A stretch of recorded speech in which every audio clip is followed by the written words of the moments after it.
Unit BSc second year unit 4 differential equation. ये हमारा जो चैप्टर है वो डिफरेंशियल इक्वेशन पर है। यहाँ स्टैंडर्ड फॉर्म सेकंड को पहली पार्ट 3 में अपलोड किया है, ये पार्ट 4 है। अब यहाँ पर हमें स्टैंडर्ड फॉर्म जो सेकंड है जिसकी वर्किंग रूल बता चुके हैं, यहाँ पर उससे रिलेटेड क्वेश्चंस करेंगे। तो स्टैंडर्ड फॉर्म सेकंड को फिर से हम रिपीट कर देते हैं कि इसमें जो हमारी इक्वेशन होती है वो जो function of P q and Z होता है। ठीक है, तो यहाँ हमें दिख रहा है पी क्यू एंड जेड, तो ये स्टैंडर्ड फॉर्म सेकंड है।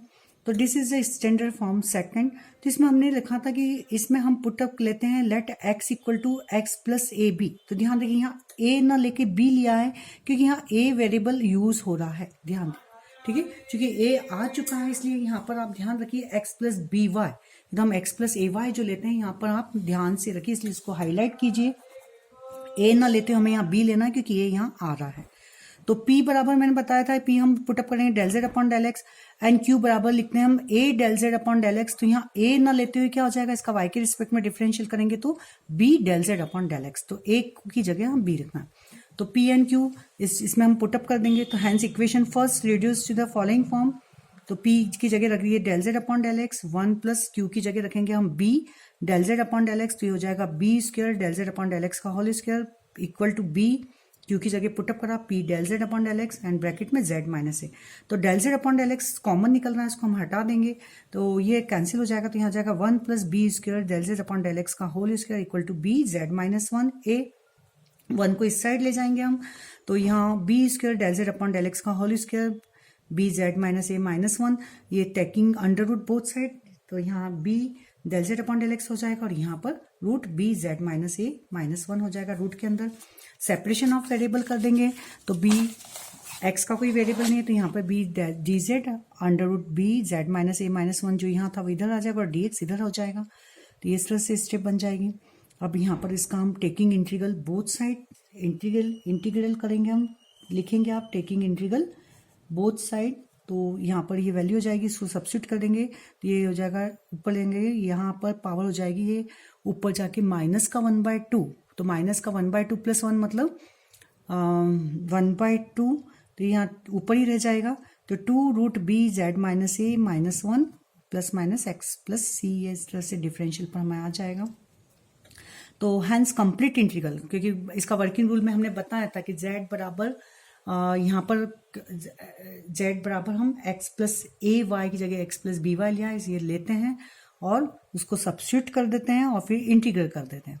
तो हेंस कंप्लीट इंटीग्रल आपका हो जाएगा, ये दिस हो जाएगा। और इसमें लास्ट में x की जगह ये रखना ना भूलें कि जो आपने x लिया है, x बराबर क्या लिया हमने x प्लस बी वाई, तो इसको पुटअप कर देंगे और रूट को हटा देते हैं सॉल्यूशन में से। तो टेकिंग स्क्वायर बोथ साइड, तो 4 B Z minus A minus 1 equal to this. तो ये इसका कंप्लीट इंटीग्रल हो गया। अब सेकंड क्वेश्चन है z square p square plus Q square plus 1 equal to c square. देखिए यहाँ पर जो हमारा स्टैंडर्ड फॉर्म सेकंड बताता है उसमें फंक्शन जेड पी क्यू का होता है, सी तो कांस्टेंट है यहाँ पर।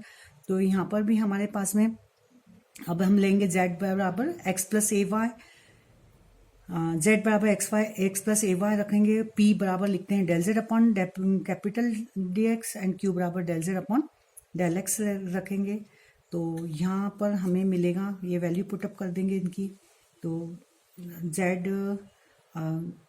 रूट 1 प्लस ए square del Z upon del X, इसको पूरा आप सॉल्व करेंगे तो कैंसिल होने के बाद स्टेप आएंगी आपकी 1 प्लस ए स्क्वायर रूट में del Z upon del x बराबर सी स्क्वायर रूट, ये मिलेगी स्टेप।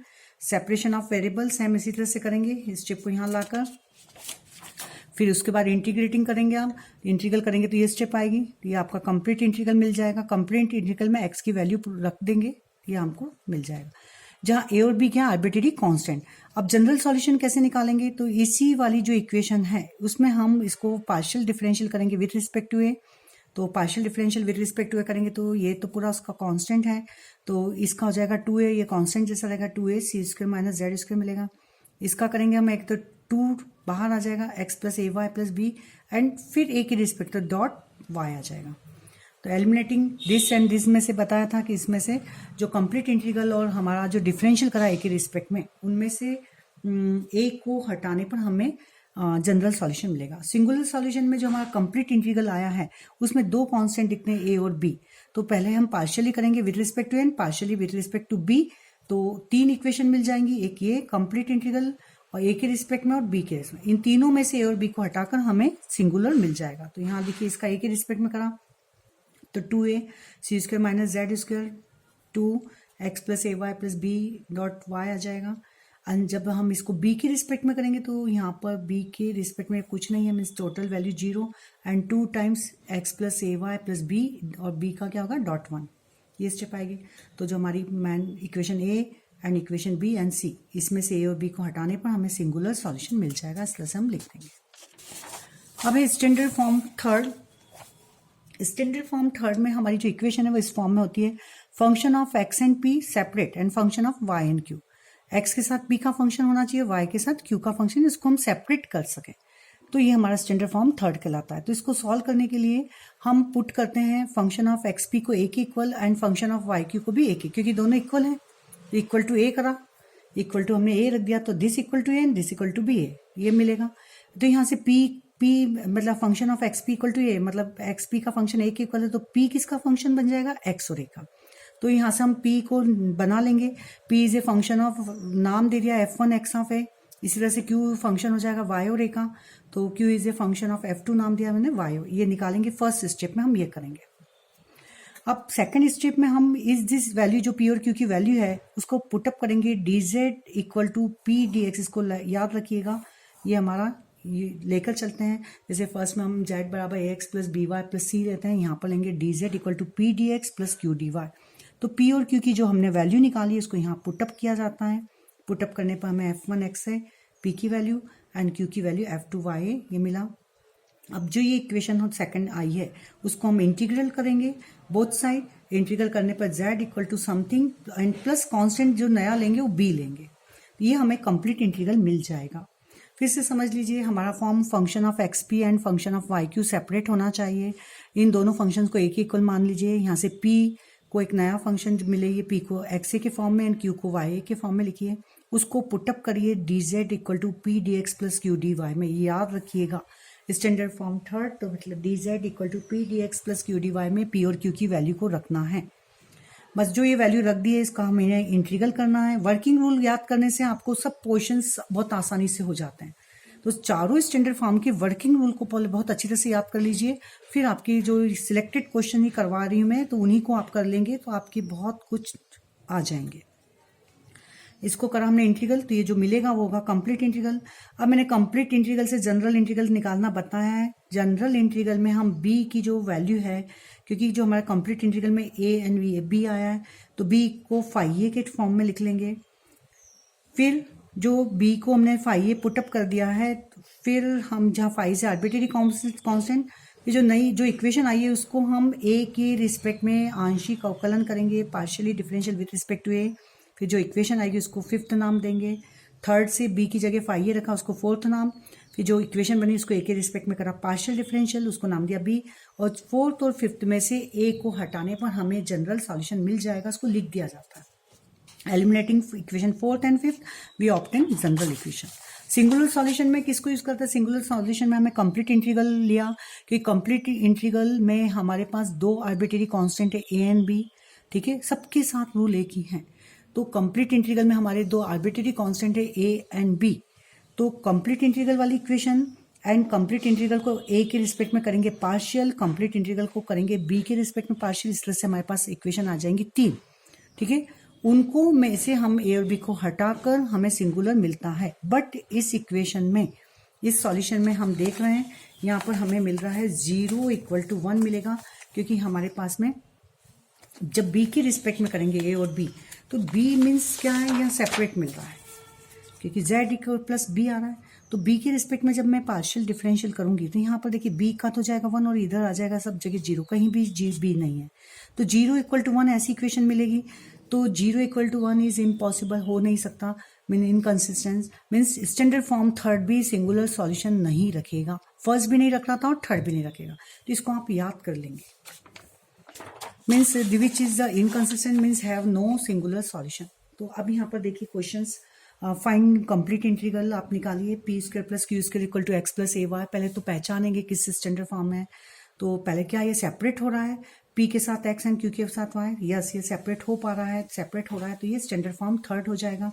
तो separating p and x and from q and y से, तो P square minus x and q square minus y से लिखा हमने। तो यहाँ पर हो जाएगा ये q square minus y and p square minus x. P square minus x को ए माना, क्यू स्क्वायर माइनस वाई को माना भी इक्वल टू ए लिख के पुटअप कर दिया। तो यहाँ से फिर देखिए, यहाँ से इसके स्टेप बताई थी, पहले सेपरेट करना, फिर पी को एक्स ए के टर्म्स में लिखना, क्यू को वाई ए के टर्म्स में लिखना। तो यहाँ पर ये हो जाएगा पी बराबर x square plus A and Q बराबर क्या हो जाएगा, क्यू बराबर हो जाएगा वाई स्क्वायर माइनस ए। इसमें हमारे पास में यहाँ आ जाएगा P square minus x and इधर जाके हो जाएगा माइनस का क्यू स्क्वायर माइनस वाई।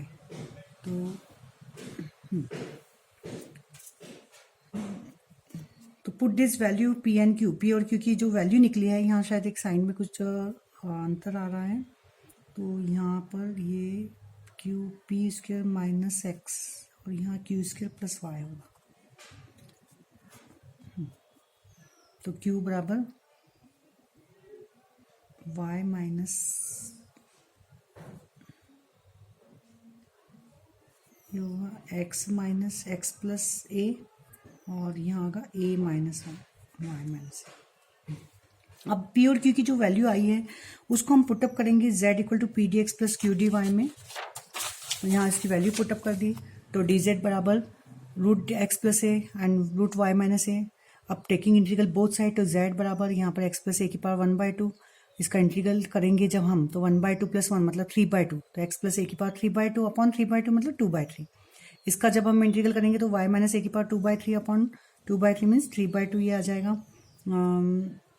यहाँ पर भी 3/2 प्लस कांस्टेंट नया b, ठीक है। तो ये हो जाएगा हमारा कंप्लीट इंटीग्रल, ये जो हमें पूछा है।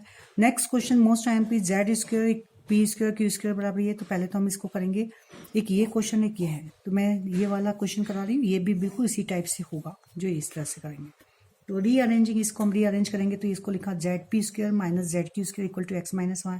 इसको हम रीअरेंज करें तो Z square p square plus z square q square, तो जहाँ जेड है वहाँ जेड स्क्वायर आ रहा है, यहाँ पर ध्यान रखिए साइन प्लस माइनस हो रहा है। अब यहाँ पर इसको हम root Z del Z upon del X, P को del Z upon del X बोलते हैं का होल स्क्वायर लिख सकते हैं, इसको लिख सकते हैं root Z del Z upon del y का होल स्क्वायर लिख सकते हैं equal to x minus y. अगर ये क्वेश्चन लेता तो इसको क्या लिखते हैं हम, z square p square plus z square q square, मतलब जेड पी का स्क्वायर प्लस जेड क्यू का। तो रूट जेड की जरूरत नहीं आती, यहाँ z del Z upon del x हो जाता और ये हो जाता, फिर आगे वही मैटर होगी जो यहाँ कर रहे हैं। तो रूट की जगह वहाँ जेड होता, बस ये ध्यान रखिए। तो रूट जेड जो आया है, तो रूट जेड डी जेड को मैंने माना D capital Z means Z taking integral both side. तो यहाँ पर जब हम इंटीग्रल करेंगे तो जेड की पावर 1/2 का इंटीग्रल होगा 1/2 प्लस 1 मतलब 3/2। तो जेड की पावर 3/2 एंड 3/2 नीचे मतलब 2/3, तो ये हो जाएगा कैपिटल जेड बराबर दिस।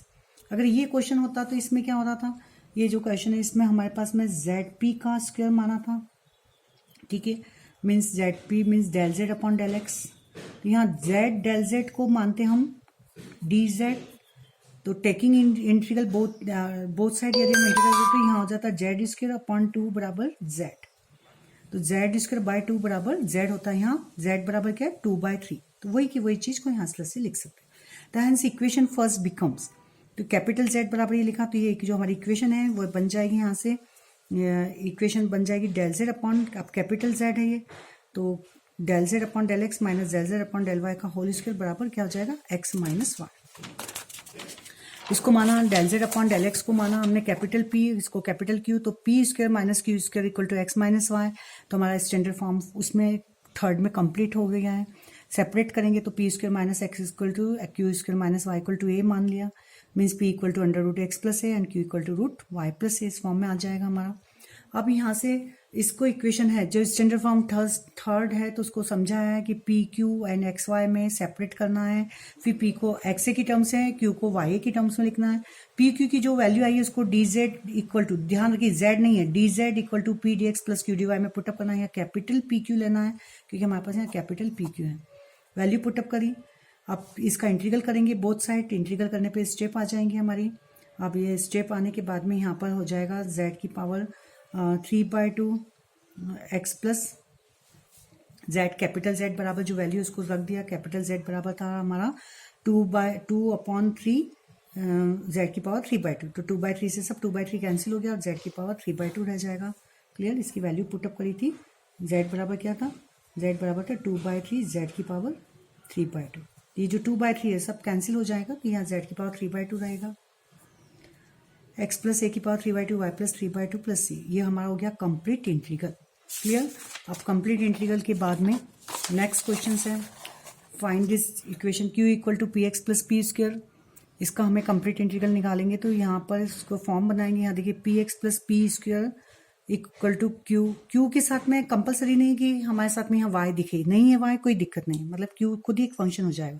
तो सेपरेट करा, इक्वल टू ए माना, तो ये इक्वल टू मतलब हमारे पास दो स्टेप है, P square plus P X equal to A and Q equal to A. तो जो ए है इसको इधर लिया, क्वाड्रेटिक इक्वेशन बन गई पी में, तो पी की क्वाड्रेटिक इक्वेशन मतलब पी इज इक्वल टू 1/2, और वो फार्मूला हमारा उससे निकाला तो ये वैल्यू आएगी। जैसे x square equal to a x plus b, तो एक्स बराबर क्या होता है माइनस का b plus minus under root b square minus 4ac upon, इसी तरह से यहाँ पी की वैल्यू इनको निकाला गया, तो ये स्टैंडर्ड। और q equal to a, p और क्यू की जो वैल्यू को एक्स और ए की टर्म्स में जो निकाला है उसको हम यहाँ सब्स्टिट्यूट कर देंगे, किस में, d z equal to P D x plus Q D Y में। वैल्यू को पुटअप करा, इंटीग्रल करा, इंटीग्रल करने पर इसकी जो फार्मूला है उसको मैंने लिख दिया है, एक्स का इंटीग्रल तो एक्स स्क्वायर बाय 2, और ये जो है इसका फार्मूला लगाया है ये लॉग में, इस फार्मूले को सब्स्टिट्यूट कर दिया, तो यहाँ और ए का हो जाएगा इसका इंटीग्रल ए वाई और प्लस नया कांस्टेंट बी, तो ये हमारा आ जाएगा कंप्लीट इंटीग्रल, जो कि ए और बी दो आर्बिट्रेरी कांस्टेंट रखता है। ये कंप्लीट इंटीग्रल के बाद में हमारा केवल कंप्लीट इंटीग्रल आया। अब हम निकालेंगे यहाँ पर स्टैंडर्ड फॉर्म, फोर्थ को ले रहे हैं। स्टैंडर्ड फॉर्म जो फोर्थ है उसको क्लेरो फॉर्म भी बोलते हैं। ये फॉर्म होता है z equal to p x plus Q y equal to function of P q, इस फॉर्म में रहता है, ध्यान दीजिए। तो जो फर्स्ट फॉर्म था उसमें पी क्यू था, सेकेंड फॉर्म में जेड पी क्यू था, एंड थर्ड फॉर्म में पी और एक्स का फंक्शन सेपरेट एंड क्यू और वाई का फंक्शन सेपरेट। सबके लिए पी आई निकालना जो कंप्लीट इंटीग्रल है वो मेन चीज होती है। कंप्लीट इंटीग्रल से ही जनरल एंड सिंगुलर निकलते हैं, सबके लिए मेथड एक ही होती है।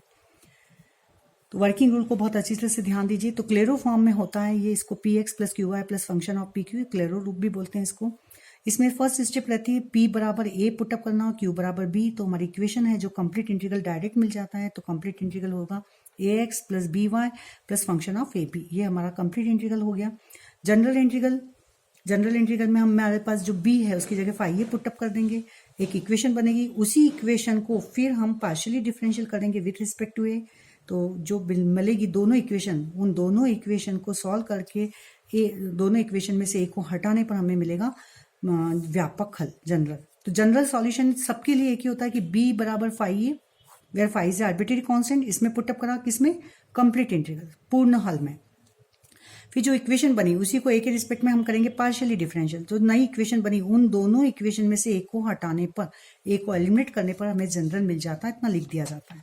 एंड सिंगुलर में हम कंप्लीट इंटीग्रल लेते हैं, तो कंप्लीट इंटीग्रल हमारा ये था z equal to a x plus B Y plus function of A b, क्योंकि जनरल इंटीग्रल में हमारे ने कंप्लीट इंटीग्रल हमारा क्या था, पी एक्स प्लस जो हमारा स्टैंडर्ड फॉर्म था उसमें p बराबर ए और q बराबर b रखने पर मिल जाता है, जहाँ ए बी दो कांस्टेंट हैं। इसी को ही हम पार्शियली डिफरेंशियल करेंगे विथ रिस्पेक्ट टू ए, यहाँ से z बराबर को del Z upon del a means zero, यहाँ x एंड यहाँ पर ये जीरो हो जाएगा, यहाँ del f upon del a, ये मिलेगी इक्वेशन। इसी को पार्शियली करेंगे विथ रिस्पेक्ट टू b, तो z का हो जाएगा del Z upon del b means zero, ये इसका जीरो, और यहाँ बी वाई से b के रिस्पेक्ट में कर रहे हैं तो ध्यान रखिए y कांस्टेंट मिलेगा, y plus del f upon del b. तो ये तीन इक्वेशन में से a और b को एलिमिनेट करने पर हमें सिंगुलर मिल जाएगा। वही वर्किंग रूल है जो अभी तक हम करते आए हैं। Most IMP questions, find the complete integral of this differential equation. तो z बराबर P x plus Q Y plus P square plus Q square दे रखा है। Also find its general and singular solution, most IMP questions. तो this is the standard form, fourth हमें clear दे रहा है क्योंकि z is a function of, इस फॉर्म में P x plus Q Y plus function of P Q होना चाहिए, ये दिख रहा है हमें। तो कंप्लीट इंटीग्रल में हमें p बराबर a एंड q बराबर b पुटअप करना है, तो कंप्लीट इंटीग्रल हमारा हो जाएगा p बराबर a एंड q बराबर b रखा, तो z equal to a x plus B Y plus A square plus B square, ये हमारा हो गया कंप्लीट इंटीग्रल पूर्ण हल। सिंगुलर सॉल्यूशन के लिए हमें कंप्लीट इंटीग्रल को ही डिफरेंशियल करेंगे partially with respect to a and b, तो इसको मैंने पार्शियली डिफरेंशियल करा विथ रिस्पेक्ट टू a, तो z का हो गया जीरो, यहाँ से मिलेगा x, ये 0 और यहाँ से मिलेगा 2a। तो 0 equal to x plus 2a। इसी को करा हमें partially differential with respect to b। तो b के रिस्पेक्ट में ये 0 यहाँ से मिलेगा y और यहाँ से ये 0 यहाँ से 2b। तो 0 equal to Y plus 2b। तो a और b की वैल्यू को हम एलिमिनेट करेंगे। तो यहाँ से a की value I -x/2 and b की -y/2। इसको आप जो हमारी इक्वेशन है उसमें सब्स्टिट्यूट कर देंगे। तो कंप्लीट इंटीग्रल में सब्स्टिट्यूट करने पर हमें मिल जाएगा -1/2 का x² y²/2। ये इस तरह से मिलेगा, मीन्स सॉल्व करने पर x² + y² + 4z। ये हमारा मिल जाएगा सिंगुलर सॉल्यूशन। अब हम निकालेंगे जनरल सॉल्यूशन। तो जनरल सॉल्यूशन में हमने बताया था कि b बराबर फाइए रख दीजिए किसमें, कंप्लीट इंटीग्रल में। तो b इक्वल टू फाइए इन सेकंड में रखा तो हमारी इक्वेशन हो जाएगी z equal to ax + by था तो by की जगह यहाँ हो जाएगा फाइए y + a² + b² की जगह फाइए का स्क्वायर हो गया। अब जो नई इक्वेशन आई है उसी को a के रिस्पेक्ट में हम पार्शियल डिफरेंशियल करेंगे। तो z का हो जाएगा 0, यहाँ पर आ जाएगा x, ये हो जाएगा 5-ay, a² का 2a, ये हो जाएगा 2 5a 5-a। जो बस आगे इक्वेशन उसको फोर्थ और फिफ्थ में से a को हटाने पर हमें जनरल सॉल्यूशन मिलेगा। Eliminating a from first, fourth and fifth we obtain general solution. तो ये स्टैंडर्ड फॉर्म 4 ये कर्व कंप्लीट हुए। अब नेक्स्ट जो वीडियो बनेगी उसको मैं चार्ट-पिट्स मेथड को सॉल्व करूंगी। Thanks for watching this video. Please subscribe कीजिए, शेयर कीजिए।